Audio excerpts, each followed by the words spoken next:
Well, hello, my lovelies. It's Murky Meg here. Well, hello. I'm Murky Meg, and like I always say nowadays, if you are a fan of Harry and Meghan, maybe this isn't the most ideal video for you. However, if you've got a grumble about the Harkles, keep listening.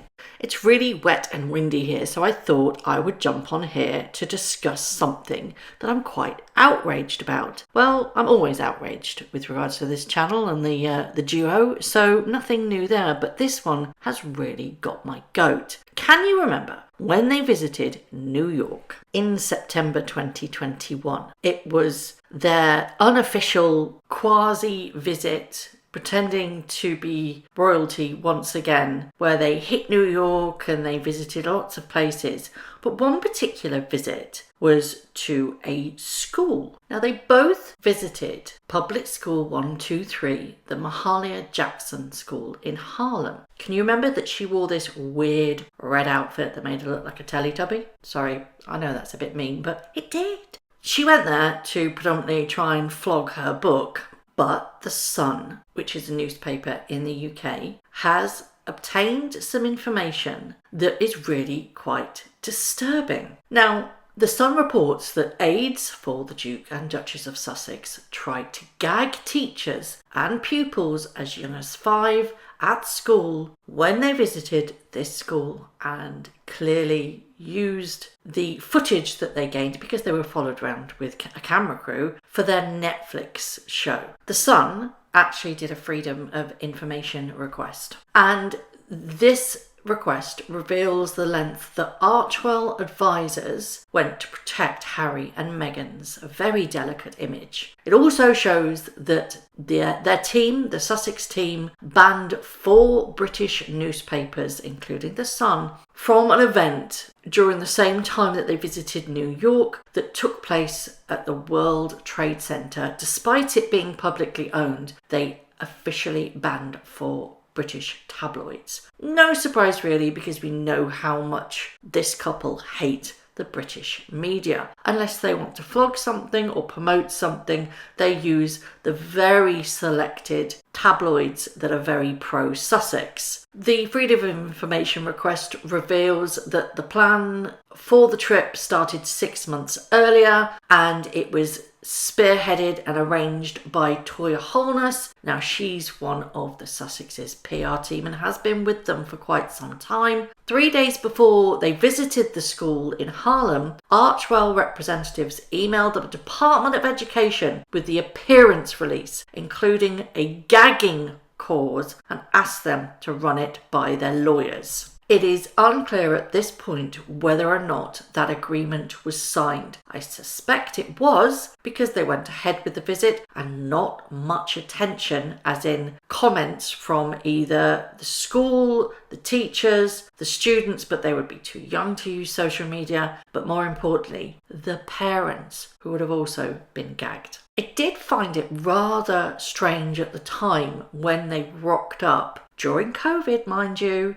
to one of the poorest schools in New York, where Meghan wore a £5,000 suit and a plethora of Cartier jewellery. It's funny. Well, it's not funny, to be perfectly honest. 95% of children that attend this school are actually classed as in economic hardship, and she rocks up wearing thousands of pounds worth of clobber.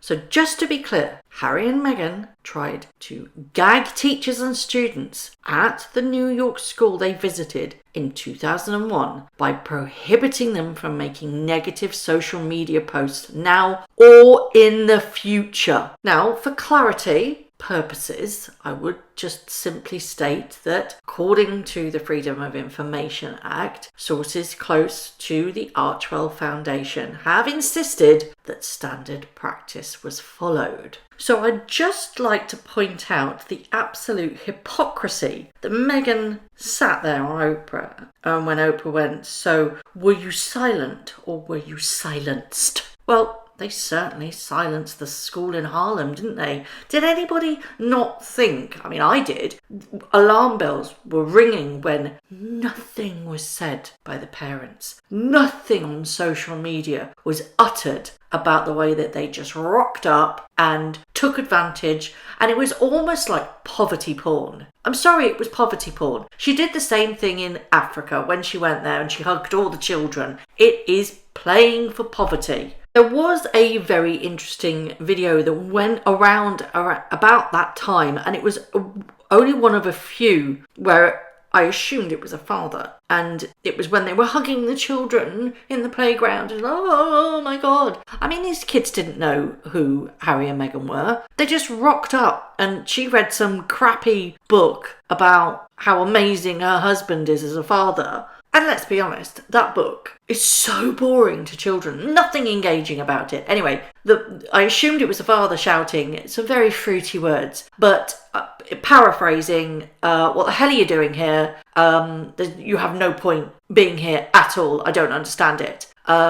I'm obviously paraphrasing. There was a lot more fruity language used and a lot of swearing. Another instance, I think there was only two that I can remember that must have slipped through the cracks of a parent basically saying that this person and her ginger husband, that was her words used in the video, rocked up at the school and told the children that she was a princess. Yeah, go to Harlem and tell everybody that you're a princess. That's real world stuff right there, isn't it? And at the time, I thought it was really strange that they'd sprung this so-called surprise. It wasn't a surprise, it was organised 6 months in advance. And none of the parents were on social media or on any news network speaking out how their children met Harry and Meghan. Because in the media, it is often the way that if something happens, the media will pounce on whoever was there, whoever's children were there, and get a story like, oh my God, Harry and Meghan rocked up to your child's school. What was it like? What did your child say? Nothing.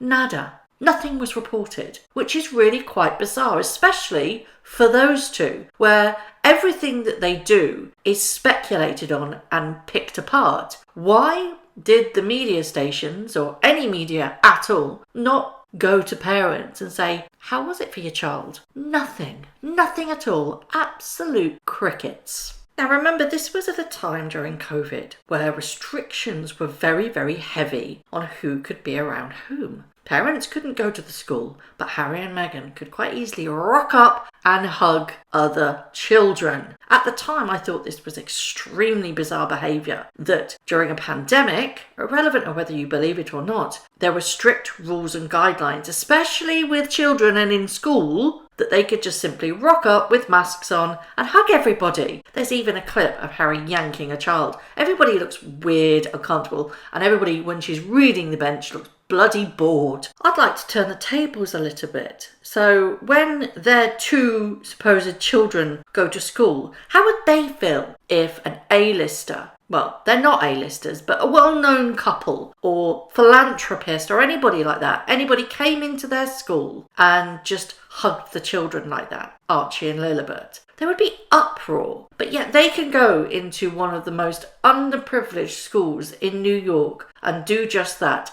and gag them. They were silenced. Nobody could comment on whether it was a negative experience. Now, the Freedom of Information Act just says that the students and the teachers were gagged. I'm not quite sure whether the parents were gagged or whether that implies that if the students can't comment, then the parents can't comment either. Because let's face it, what 5-year-old child has social media? It's really up to the parent to defend them.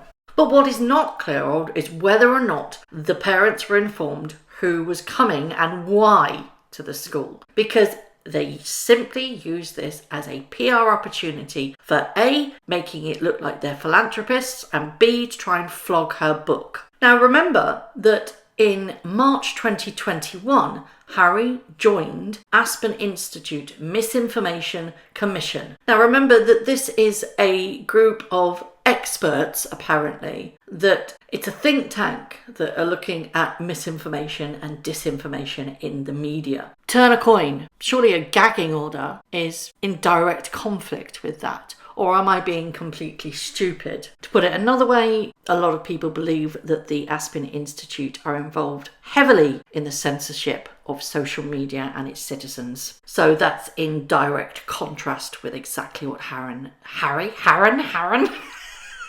or should I say the Duke of Sausage? God, I've not said that in a while, have I? Harry and Meghan tried to do, or did do, with this school in Harlem. Now, I found this on social media, and this was a comment from the mother who posted her thoughts on what happened at Harlem on a YouTube channel. Now, I had to dig really, really deep into getting this, but it says, so normally every day the students have a folder to take home. In that folder, it was asking parents to donate $5 to a charity company, but it didn't say specifically where it was going. Then when I asked, they said Meghan Markle had donated books, and in return of our support, we would like to ask parents if they can donate. I found out later that it was for the couple's charity foundation, i.e. Archewell, which wasn't included in the letter that was sent home. Just simply asking for £5 donations to support a charity organisation that was chosen by the school. It turns out she wanted the money for her own charity company. So according to that particular poster, she'd donated the books to the school, but then donations were having to be raised for Archewell, which quid pro quo is not a good look. I'd love to know your thoughts on that. I'd also like to know if the promised washer and dryer that Meghan and Harry said that they would give to the school ever arrived. So, Harry and Meghan visited one of New York's poorest schools for their Netflix documentary and made everyone sign non-disclosure agreements, or requested that everybody signed non-disclosure agreements. I would imagine that that actually happened. That's my personal opinion, because they wouldn't have turned up if those agreements had not been signed. Now remember, this isn't gossip or tattle. It was a Freedom of Information request that went to the Board of Education that was lawfully responded to. They didn't have any objection to anybody posting positively, just negatively, now or in the future. To end, I will simply say, were they silent or were they silenced? So I would love to know your thoughts on all of this. Do you think it's quite reasonable and standard practice for anyone visiting, like Harry and Meghan, to get everybody involved to sign NDAs so they can't comment anything negative with regards to the visit? Is that normal standard practice? Or do you just think it's the two grifters trying to silence everybody yet again? Misinformation at its finest. As always, I would love to know your thoughts. Thank you very much for watching. If you haven't already, please subscribe to my YouTube channel, hit the notification bell, and also that like button. I'd like to take this opportunity to thank all of my followers for all the tips and all the emails, DMs that everybody sends to me. It really is greatly appreciated. So thank you very much for watching once again.